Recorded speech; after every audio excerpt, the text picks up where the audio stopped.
नमस्कार दोस्तों, आज हम रूस और यूक्रेन के बीच संघर्ष के निष्कर्ष के बारे में बात करेंगे। 4 साल से जारी रूस यूक्रेन युद्ध के बीच अबू धाबी में हुआ यह दृश्य किसी थ्रिलर उपन्यास से कम नहीं था।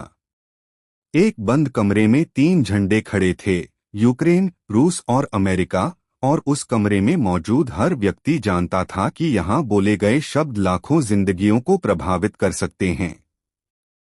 बाहर दुनिया जवाब चाह रही थी, लेकिन अंदर तनाव इतना गहरा था कि खामोशी भी भारी लग रही थी। यह पहली बार था जब युद्ध शुरू होने के बाद तीनों पक्ष एक ही बातचीत में आमने सामने आए थे, और यह पल इतिहास बन सकता था या एक और नाकाम कोशिश। आगे बढ़ने से पहले एक छोटा सा सवाल। अगर आप चाहते हैं सच्ची, गहरी और ज़मीन से जुड़ी अंतर्राष्ट्रीय कहानियां बिना शोर, बिना एजेंडा, तो अभी वीडियो को लाइक कीजिए। इसे ज्यादा लोगों तक पहुंचाने के लिए शेयर कीजिए। और ऐसी ही एक्सक्लूसिव स्टोरीज के लिए चैनल को सब्सक्राइब करना मत भूलिए। विषय पर वापस आए। यूक्रेन के राष्ट्रपति वोलोदिमिर ज़ेलेंस्की के चेहरे पर युद्ध के 4 साल साफ दिखाई देते थे। उन्होंने साफ कहा कि यूक्रेन यहाँ किसी तरह की दया मांगने नहीं आया है, बल्कि अपने भविष्य की सुरक्षा के लिए आया है।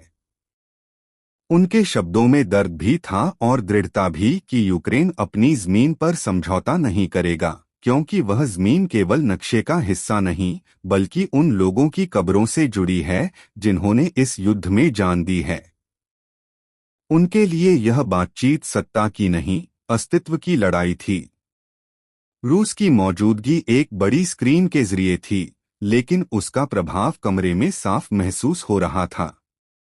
रूसी प्रतिनिधि ने कहा कि शांति तभी संभव है जब ज़मीनी सच्चाई को स्वीकार किया जाए, एक ऐसा वाक्य जिसने पूरे माहौल को और भारी कर दिया।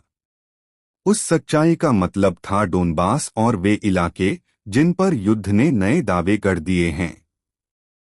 यह स्पष्ट था कि रूस किसी भी समझौते में क्षेत्रीय मुद्दों को केंद्र में रखना चाहता है।